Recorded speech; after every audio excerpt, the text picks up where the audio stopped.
буюу 5 толгой гашуун сугаатын төмөр зам нүүрс гаргах 5 толгой ортой асуудлаар харбины гэрээг бол төр хороогоор шалгая гэсэн ийм асуудлыг 40 гишүүн гарын үсгээ зураад улсын их хурлын даргад өргөн барьсан. За өнөөдрийн болтол байгуулагдсан хэмжээг байгаа. За Монгол улсын хуулиар улсын их хурлын дэгийн тухай хуулиар улсын их хурлын хуулиар бол шанал шалгалтын төр хороо нь одоо нэг чуулганы хугацаанд бүрэн эрхийн хугацаанд 2 төр хороо байгуулж ажиллах болно гэсэн ийм зүйл заалт байдаг. За бид хүн одоо энэ намрын чуулганаар 2 дахь төр хороо байгуулах ийм хүсэлтэйгээр ажиллаж байгаамаа. Нэр бүхий 40 гишүүн, баярмаа гишүүн битэрийн санаарсны дагуу ингэ явж байна. За гэхдээ өнөөдөр өглөө та хүн чуулганы уралдааныг одоо харсан баах, үзсэн баах. За ингээд ухаан ходог буюу аптекерийг шалгах ийм төр хороо байгуулъя гэдэг эдийн засгийн байнгын хороогоор ярилцаад өнөөдрийн чуулганаар орж асуудлыг хэлцлээ. Энэ асуудлыг бол оюун эрдэнэ гишүүний санаачилсан. Энэ төр хороо бол одоо ямар ч байсан энэ удаа байгуулахад боломжгүй юм аа. Дараа байгуулж болохоор тийм боломжтой гэсэн ийм байдлаар санал хураалтыг бол гишүүд явуулж өглөө 3 удаа санал хураалаа. За 3 удаад нь дэмжсэнгүй. Уул нь одоо нэг л удаа санал хураад байна л да. Гэвч одоо ямар их улаарын ингэж одоо энэ харбины төр хороог хойшлуулах ийм хүсэл сонирхол байгаа вэ гэдэг ийм асуудал явагдаж байна. Ер нь жилийн өмнө байгуулсан энэ харбины төр хороо харбины гэрээ бол одоо бол бид нэр зас залуулах боломжтой. Монголын ард түмэнд ашигтай байдлаар өөрчлөх боломжтой. Ийм гэрээ байгаамаа. Тэгээ гишүү иргэдийн болон гишүүдийн ярьж байгаагаар бол хамгийн багтаа 10 тэрбумын алдагдaltaй ийм гэрээ болсон байна гэж байгаа. Энэ одоо Монгол мөнгөнд хөрөөлаад ингээ хуургаад үзэх юм бол 35 тэрбум буюу Монгол улсын нэг жилийн улсын төсөвтэй тэнцвэр хэмжээний дотоодын нийт бүтээгдэхүүний бараг тал орчим ийм мөнгө явж байгаамаа. Зөвхөн мэдэгдэж байгаа юм шүү дээ. За тэгээд энэ төр хороо байгуулах одоо боломжтой болж байна. За ингээд бас дэмжиж одоо итгэж ингэж ажиллаж байсан хэвлийнхэндээ бас баярлж байна. За баярмаа гишүүн та бүхэн мэдээлэх баха. За та бүгдийн энэ өдрийн амрыг ирье. Ямар ч байсан 3 удаа санал хураалгасны эцэст бол ямар тач энэ ухаан худаг болон аптек гэрээнүүдийг хянан шалгах төр хороог болоод улсын хурал бол дэмжсэнгүй. Альва зүйлийг хянан шалгах бол нээлттэй. Ер нь маш сайн хянан шалгах хэрэгтэй. Энд хэд хэдэн асуудал үүсэж байгаа нь юу гэвэл улсын хурлын гишүүн оюун эрдэнэ өмнө ерөнхий сайдын ажлыг 5 жил хашихтаа одоо байгуулсан аптек гэрээнүүдийг өөрөө шалгана гэж юу вэ гэдэг ийм асуудал гарч байгаа. Энэ нь угаасаа хуулиар буюу одоо улсын хурлын хянан шалгалтын тухай хуулиар бүрэлдэхүүнд нь ямар гишүүн орж болохгүй вэ гэвэл ашиг сонирхлын зөрчилтэй гишүүд орж болохгүй гэж байна. Тэгэхээр оюун эрдэнэ гишүүн ерөнхий сайд байхдаа өөрөө байгуулсан асар олон тэрбум их найдын дүнтэй нүүрсний гэрээгээ өөрөө шалгах гээд байгаа нь ашиг сонирхлын зөрчил юм а гэж үзэж байгаа. Хуулиараа энэ нь өөрөө бас хориотой. Бүрэлдэхүүнд нь орж болохгүй. Одоо би та бүхэнд энэ хуулийн заалтын 33-ийн 4, 33-ийн 5 гэх энийг та бүхэн дараа шалгаад үзээрэй. Ийм нэг асуудал байгаа. За хоёрт улсын хурлын дарга амар баясгалан улсын хурлын даргын үүрэгт ажлыг хийж байхдаа ажлын хэсэг байгуулсан. Ажлын хэсгийг бол 25 оны 5 сард байгуулсан 210 тод ийм одоо захирамжаар байгуулсан багмаа. Энэ нь бол яг нөгөө ухаан худгийг шалгах ажлын хэсэг. Тэгээ энийг мөнх тулаг гишүү ахлаад ингээд нэр бүхий гишүүд орцсон. Тэгээ энэ ажлын хэсэг нь бол ажилдаа ороод холбогдох материалуудаа бол татцсан. Одоо шинжээчид экспертүүдийн ажиллахыг хүлээж байгаа гэж байгаа. За тэгээд тэр шинжээч экспертүүдэд бол мэдээж тодорхой хэмжээний хөлс цалиныг өгж ажиллах ёстой. Тэгээд тэрэн дээрээ гацсан байдалтай байгаа гэсэн. Уг нь бол нөгөө алдарт хадны манга ухаан худагтай холбоотой материалуудыг цуглуулсан шалгахад бэлэн гэж байгаа. Тэгэхээр хоёрдугаар шалтгаан гэвэл энэ улсын хурал дээр болох энэ үйл ажиллагаа чинь давхардах нэ. Нэгэнт тэнд ажлын хэсэг гараад эхэлчихсэн байгаа юм бол дахиад энд төр хороо байгуулах шаардлага яг өнөөдөр тулгамдсан эсхийг бид нар гаргаж байгаа. Тэгэхээр энэ ажлын хэсэгтэйгээ нэгдээд оюун эрдэнэ гишүүн өөрөө тэр ажлын хэсэгт нь ороод ажиллахад бол бүрэн боломжтой. Бид хоёрын санаа зовж байгаа гол асуудал бол саяхан байгуулагдсан энэ харьбины гэрээ 250 сая тонн нүүрсний тухай асуудал явагдаж байгаа тийм. За тэгээд энийг бол нийт аралтай хянаж шалгаж энэ үнэтэй холбоотой асуудал нь яагаад ийм хямдхан болж хувирваа гэдгийг л одоо бид нар тогтоох гэдэг юм. Тэгээ энэ дээр хамгийн гол санаа зовж байгаа зүйл юу вэ гэвэл та бүхэн мэдж байгаа хэвлэл маш их явсан. Энэ 24 оны 2 сард Эрдэнэс таван толгой компани Бэт Гамбат гэдэг хүн тухайн үеийн засгийн газрын хэрэглэх газрын дарга амар эсгэлэнд хандаж энэ одоо харьбины гэж бидний ярьж байгаа гэрээний одоо нүүрс судалдагтай холбоотой асуудал ямар төвшөнд явж байгааг тайлбарласан байгаа юм. За энэ тайлан дотор ийм одоо заалт байгаад байгаа юм л да. Би энийг нөгөө онлайнаар ингэж татсан учраас энэ жоох ийм болчихсон. Ингэж нүүрсний үнийг биржийн арилжааны жигнэсэн дундаж үнээр тогтоох саналыг China Energy Group компани хүлээн зөвшөөрөөд байна гэж. Өөрөөр хэлбэл биржийн үнийг China Energy компани хүлээн зөвшөөрсөн гэсэн үг. Гэхдээ айлын тал бол энэ үннээсээ 5%-ийг л хөнгөлөөч гэж санал тавьж байгаа гэж байгаа шүү дээ. Маш тодорхой. Тэгээд ийм одоо гэрээ хэлцэл явагдчихсэн атал яагаад 50 ч юм уу $57 болчихвоо гэдэг асуудлыг би тавиад байгаа шүү. За өөрөөр хэлбэл өнөөдөр нүүрсний үн биржээр хэдээр зарагдчихж байгаа? $120 орчим гэж би сая сонслоо. $120-оос за айлын талд мэдээж бид нар бас тий хөнгөлт үзүүлэх нь зүй ясны асуудал. Ягдвал энэ чинь урт хугацааны гэрээ 5% хөнгөлт үзүүлэхэд л өнөөдөр $6 хасагдаад хэд вэ? $114-оор бид нар яах нь вэ? 1 тонн нүүрсээ зарах боломж байсан байна. Энэ гэрээгээр энэ одоо хилцээрээр. Гэтэл яаж яваад тэ өнөөдөр энэ $114-оор зарах боломжтой байсан энэ хилцэл $50 ч юм уу $57 болж хувирваа гэдгийг бид нар шалгаж тогтоож боломжтой бол одоо айлын талтай бүгд нэгдэлт улсын тий China Energy компанитай дахиж шинээр гэрээ хэлцлийг эхлүүлж Монгол улсын эрх ашигын төлөө Монгол улсын эдийн засгийн одоо аюулгүй байдлын төлөө ард иргэдийн аж амьдралыг сайжруулахад хувь нэмэр оруулах үс энэ том гэрээний дүнд өөрчлөлт оруулахын төлөө явах ёстой. $50 биш $60 $70. За бирж үнэ тий 120 бай гэхэд $80-оор яагаад зарж болохгүй. Тэгээ $50 зүрүү гарахад сая манай Гамбат гишүүн хэлсэн 10 тэрбум доллар буюу 36 их 80 төгрөгийн асуудал. Гэтэл бид нар өнөөдөр 40-50 хоног эмчнэр багш нараа гадаа одоо ингээд чагсаал цуглаан хийлгээд байж байна. Ирээдүйд энэ эмч багш нарын цалин хүссэн хэмжээндээ амьдрах боломжтой тийм дүн рүү орох боломжийг энэ маш том гэрээ бол хангах юм аа. Хамгийн гол нь.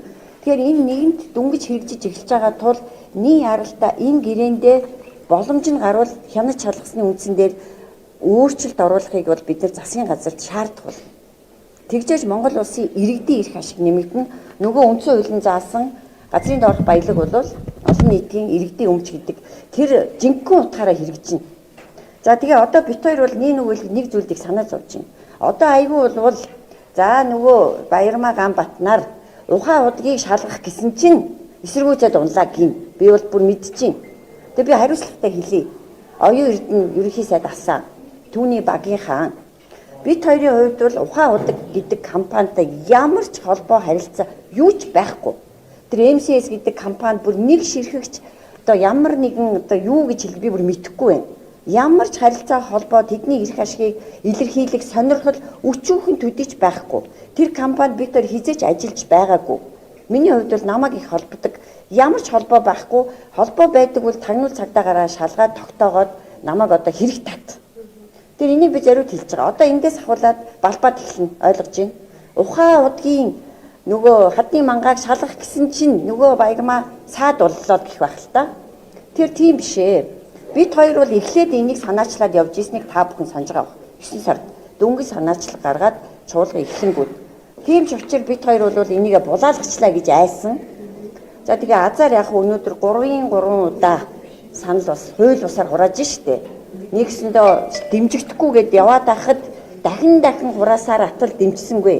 Тэгээ одоо цаашд бол яахыг нь бол мэдэхгүй байна. Бас нэг улсын хурлын одоо хэн шалгалтын хуультай холбоотой асуудал байгаа юм шиг байлээ. Одоо бит хоёрын төр хороог ажилуулад нин яралтай энэ гэрээнд өөрчлөлт оруулахын төлөө энэ Монгол улсын их хурл явах юм уу? Нөгөө л нэг хадны мангаа тэгээд тэр компанитайгаа зууралдах юм уу? Тэр компанитайгаа зууралд би бүр хэлээд байгаа шүү дээ. Тэр ухаан удаг чинь буруу зүйл юм хийсэн бол өтөр төргөө хариуцлага тооц. Тэр бүх хил өөрөө 5 жил ерөнхий сайд хийхдээ яагаад тооцоогүй өдий хүссэн? 7 хоног болгон уулзаа сууж байхдаа яагаад энэ асуудлаа шийдээгүй юм гэж би бол хариуцлага нэгж байгаа. Ерөнхий сайд аснаас.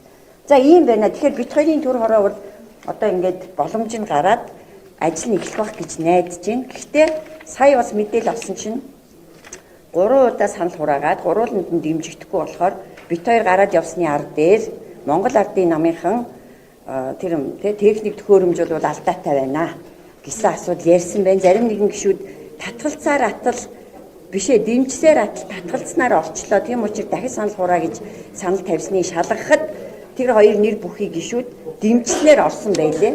Тэгээ ингэн одоо хурал үнийн ярим байж энэ одоо төр хороог болиулах гэдэг бол бид маш их гайхаж байна. Ард түмний эрх ашигын эсрэг байгаад байгаа юм уу? Яаралтай энэ үн мөнөө нэмүүлэх асуудал руу орохгүй юм уу? 250 сая тонн штэ. Ингэж л хэлмээр. Одоо энэ ухаан утгыг шалгах ардын хэсгийг одоо тэр бичгийн дээр хэдэн гишүүд дэмжиж гаргаж байна. Сав хоёрын тэр харбины гэрээ хэлсэг хийх нь төр орон байгуулахад яг хичээл гишүүд гэсэн юм. Одоо он дараалал дагуул аль нь төрүүлж одоо өрнөх.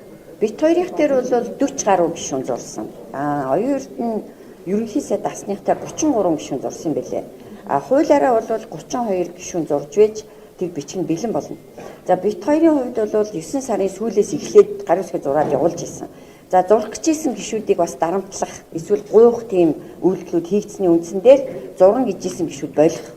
Иймэрхүү саад дотгор учирсан учраас бит хоёрын гарын үсэг жоохон саатсан. 32 хүрэхгүй байгаа гэсэн. Тэгээд арай хийж 32 байтугай нэг өдөр пүрэв гарагт би маш сайн санаж байна. Бараг 10-аад гишүүн нэг дор зураад ингээд 40 орчим болоод тэгээ яг өгөх тэр агшинд даваа гарагт нь 4 өдрийн өмнөх тэр 3 хоногийн өмнө өгцөн байсныг нь битээр пүрэв гарагт мэдсэн. Тэр яг процесс бол битээрх эхлээд явж исэн, тий? Эхлээд явж исэн. Олон нийтэд мэдээлж байсан. За ингэсэн чинь гинэт маш хурдан хугацаанд 33 болгоод өгцөн байсан. Даваа гарагт нь.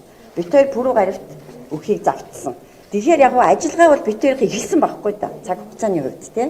Эхлээд битээр ч бас олон нийтэд танилцуулаад ингээд явж байхад одоо хизээ нэхснийг би мэдэхгүй. Ямар ч байсан эхлээл урьтаад өгсөн байсан. Ийм л явдал болсон. Сайн нэг би ардснаа нэг гишүүд болоод одоо энэ харбины хилцээг шалгахыг ер нь их байр суурьтай ийм байр суурь хэрэгтэй. Тухайн бодоод одоо алсан гэрэл гишүүн болоод байр суурь хэрэгтэй.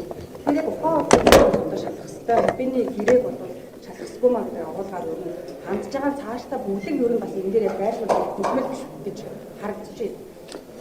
За яг хин нэгэн хувь гишүүдийн байр суурийг бол мэдээж хэрэг шүүмжиж болно.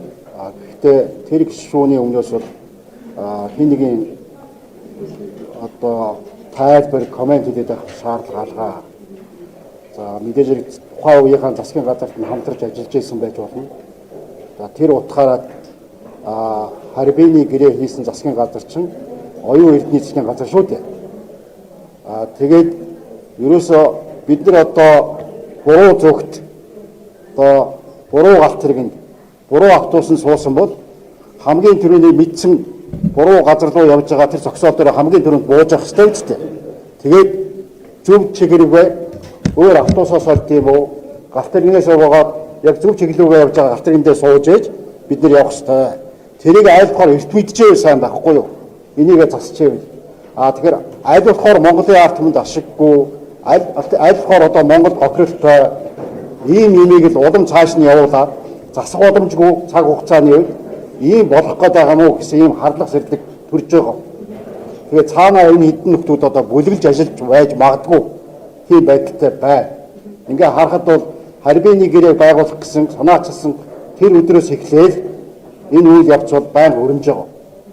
Яаж энийг саатуулах уу? Яаж олон түмний мэдхийг хаах уу? Яаж одоо энийг зөв зөвтэй Монголын ард түмэнд хэрэгтэй, ашигтай ийм байлгыг хаах уу гэсэн ийм одоо буруу бодол, буруу сонирхол, буруу хүсэл энэний цаана ингээд нуугдж байна. Ингэж явж байна. Энийг одоо хэвлэл мэдээллийн байгууллагын манай тоомчид гэсэн мэдж байна. Хэвлэл мэдээлэлээр ярьж гэлж байна. Ард түмэн ч гэсэн захаас нь ойлгож байна. Явж ирнэ энэ дээрээс тулаад байгаа юм байна гэж ийм одоо бодол төрж байна. Саяны одоо 3 удаагийн санал хураалтыг та бүхэн харж байна. Баярмаа гишүүн битээр одоо ямар хүн цаад бэрхшээлийг туулж ийж та бүхний дэмжлэгтэйгээр үдий зэрэгтэй энэ түрээд зогсож байна вэ гэдгийг та бүхэн харж байна. За та бүхэнд одоо ингээд дэмждэг одоо хэвлэл мэдээллийн та бүхэн бүх мэдээллийг одоо ард түмэнд хүргэдэгт баярлалаа. Миний гэрээний цаана хороо жишээлбэл одоо энэ дээр хоёр ерөнхийлөгчийн асуудал бас яригдчих шүү дээ. Танаа төр хороо босож ирэх юм боломж байгаа мó. Боломж байгаа. Угаасаа одоо энэ саяны тэр аптек ухаан удаг оюун эрдэнэ гишүүний энэ төр хороо одоо дэмжигсэнгүй шүү дээ. 3 удаа санал хураалгаад 3 удаа дэмжсэнгүй. Тэгэхээр энэ харбины гэрээ ингээд дэмжигдээд энэ алдааг бол засах боломж ингээд гарч ирж байгаамаа гэж ойлгож байна. Монголын ард түмэн мэдих хэрэгээ хангагдж байгаа. Тэр ухаан удаг нь аптек гэрээ нь бол нэгэнт хийгдсэн ажлууд тэр нь бол хаашаач холдчихгүй. Тэр цаг хугацааны үед алдаад байх юм байхгүй.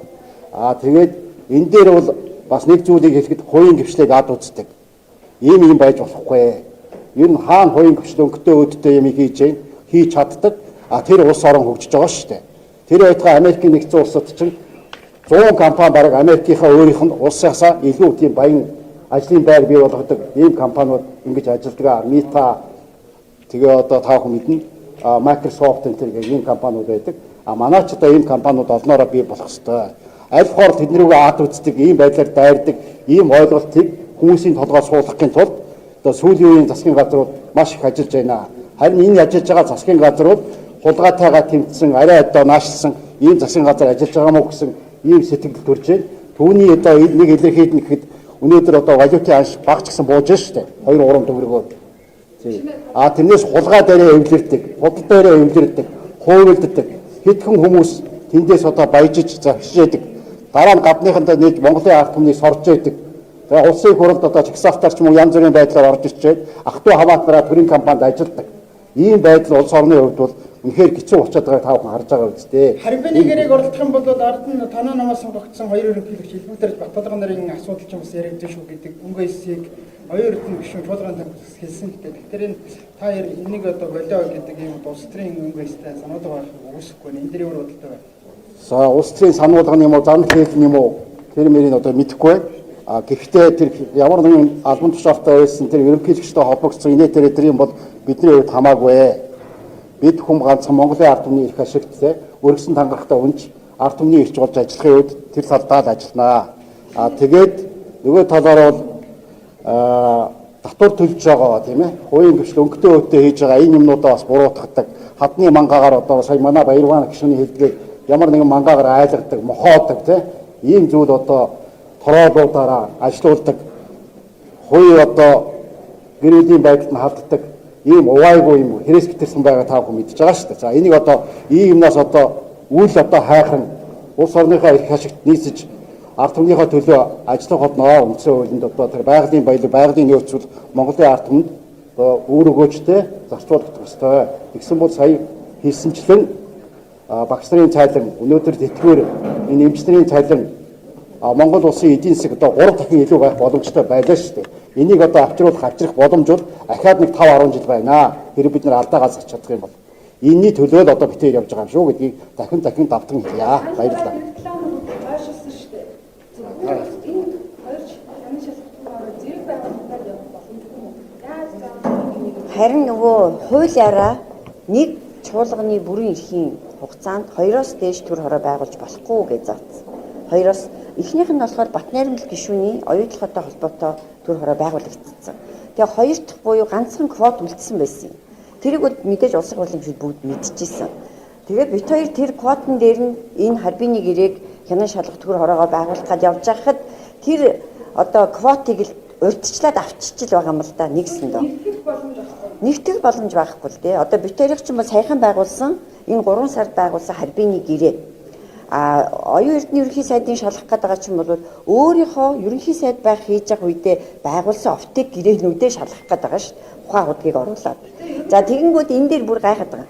Өөрийнхөө байгуулсан тэр бодит өгсөн хичнээн гэрээ үлээ бараг 39 гэрээний 31-ийг нь бод гэдэг компанид өгсөн байлээ шүү дээ. Тэгээ тэрийг ингээ өөрөө шалгана гэдэг чи одоо ёс суртахууны хувьд ч зохимжгүй, хуулиараа ч гэсэн ашиглалтын зөрчилтэй гэж үзэх юм бол хуулиараа хориотой. Бүрэлдэхүүнд нь ч байж болохгүй. Тэгэхээр нэг юмтай зөвлөж хэлвэл өөрөө ингээ төрүүлсэн хүүхдээ одоо минийх мөн биш эсхийн шалгах гад ийш тийшээ явуулаад байдаггүй үсттэй хүн чинь.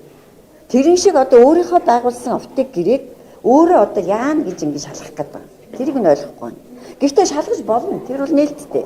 Гагцгүй аль асуудал нь нэн яралтай юм бэ?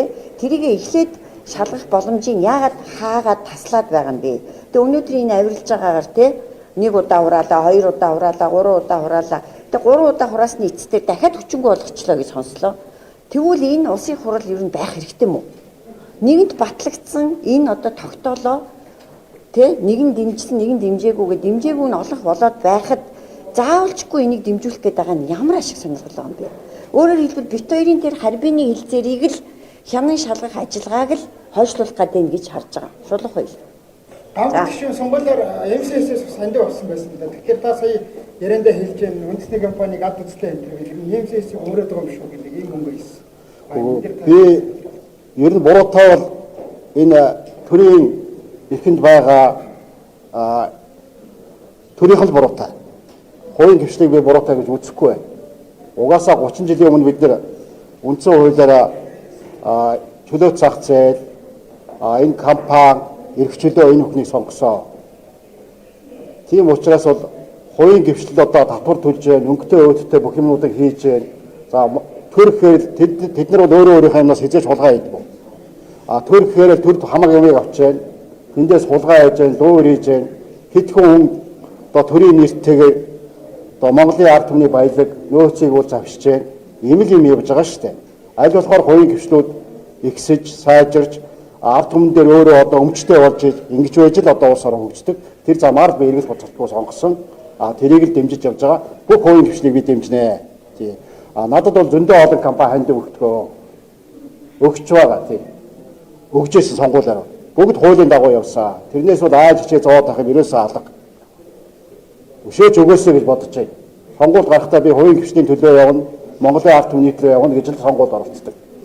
Тэгээ сонгуульд бол маш их зардал гардаг. Тэр бом 100 орчим хэмжээний мөнгө гардаг. Тэрнээс бол одоо нэг хуулийн хэмжээ нэг компани 30 сая, хүн 10 сая төгрөг өгдөг. Өчнөө олон компани өгсөн байхад тэр дотор яагаад МСС-ийг надад онцлоод байгаа юм би ойлгохгүй байна. За баярлалаа. 100 сая төгрөг ханд өгсөн байлээ.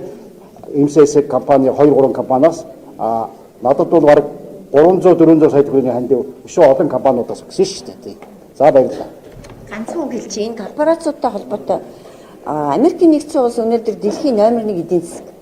Тэгээ Америкийн нэгдсэн улсын суур бүтэц юу гэвэл корпорациуд, компаниуд гэдэг. Энэ улс бол өөрийнхөө корпорац, компаниуд дээр одоо суурилж хөгжсөн ийм түүхтэй улс. Тийм ч учраас өнөөдөр тэр корпорац, компаниудынхаа ачаар дэлхийд номер 1 эдийн засаг болчихсон, дэлхийд тэргүүлэх гүрэн болчихсон явж байгаа маа. Тэгэхээр бид нар бол энэ компаниуд татвар төлж байгаа. Тэр татварыг нь буцаагаад бид нар энэ эмч багш нарт өгöd байгаа шүү дээ. Харамсалтай дундаас нь төрийн алба гэдэг маш том данхгаар дарга нарын албыг бий болгоод тэр татвар төлөгчдийн мөнгнөөс ингээ аваад байгаадаа бас асуудал биш шүү дээ. Гэтэл зайлшгүй байх ёстой оронтоо тэр эмч багш нар тэгээ байх ёстой оронтоогоо байлгаад байх шаардлагагүй нэг эмнэлэгт 3 дэд дарга болиулах хэрэгтэй. Дарга ангиасаа салах юм бол тэр татвар төлж байгаа мөнгө нь тэр эмч багш нар руу илүү ихээр очих юм аа. Тэр корпорац компаниудаа үзэн ядах юм бол бид нар бүрэлдэх татваргүй болно л гэсэн үг. Улмаар эмч багш нарт очих цалингүй болно л гэсэн. За баярлалаа. За баярлалаа.